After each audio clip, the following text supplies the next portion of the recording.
Before the war began, Krishna gave both sides a choice. One side could take his entire army. The other could take Krishna alone. Krishna made one condition clear. He would not fight. He would not lift a weapon. He would only guide. The Kauravas chose the army. The Pandavas chose Krishna.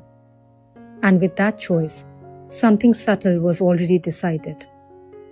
When the battlefield of Kurukshetra was prepared, Krishna did not stand among the warriors.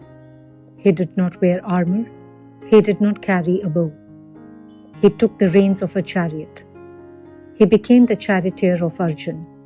This decision raises a quiet but unsettling question.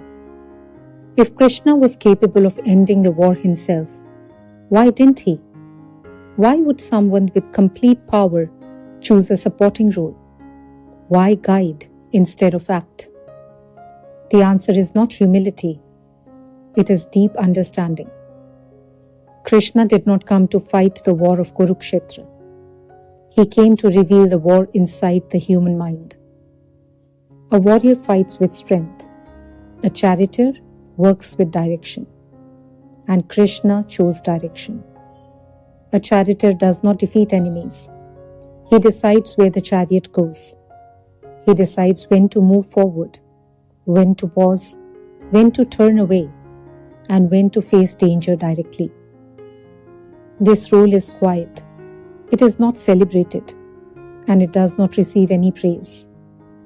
But without it, even the greatest warrior becomes lost. Krishna understood something important.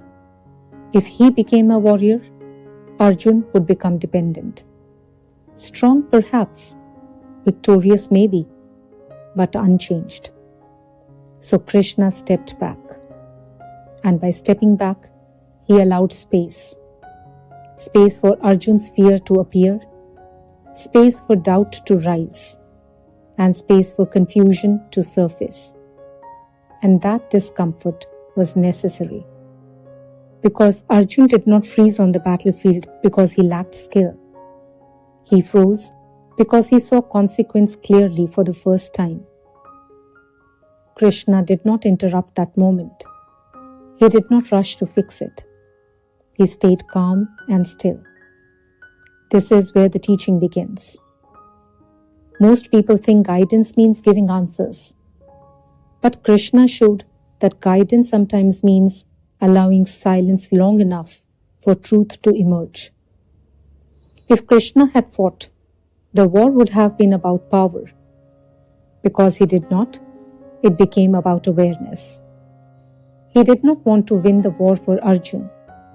He wanted Arjuna to understand why he was fighting. That is why he stood behind him. From the front, you command. From behind, you support. And Krishna chose to support. He allowed Arjuna to hesitate. He allowed him to question. He allowed him to struggle. Because clarity that is forced does not last. Clarity that is discovered does. This is why Krishna did not immediately speak the Bhagavad Gita. He waited. He waited until Arjuna had truly seen his confusion. Only then did words have meaning. The chariot itself carries another layer. The human body is the chariot. Our senses are the horses. The mind pulls in many directions. Holding on to the reins without awareness will make our journey very chaotic. Krishna placing himself as chariot was not symbolic poetry. It was practical instruction. He was showing where wisdom belongs.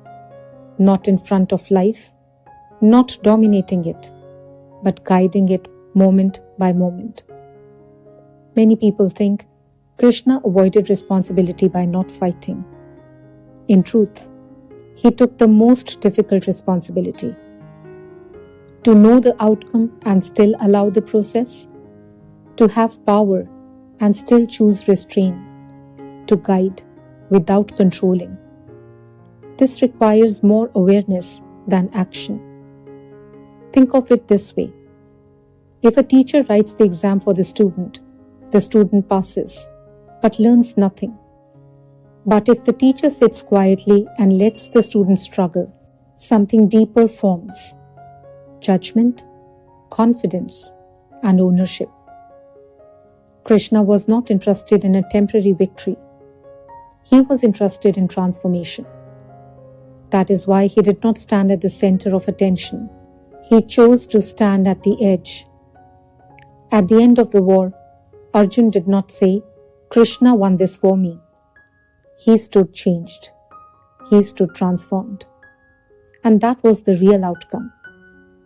Krishna never wanted to be remembered as the strongest warrior on the battlefield. He wanted to be remembered as the presence that kept awareness alive in chaos. That is why he chose the reins. Because when awareness drives, even conflict moves towards balance. And that lesson is still active.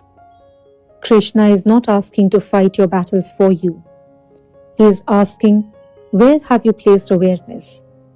Is it reacting or is it guiding? Because the moment awareness takes the reins, the direction changes. That is why Krishna became a charioteer. Not because he lacked power, but because power without awareness teaches nothing. And Krishna was here to teach what lasts. This story is not about the past. It is about how you respond today. If it helped you see something clearly, let it reach someone else who needs that clarity. Jai Shri Krishna.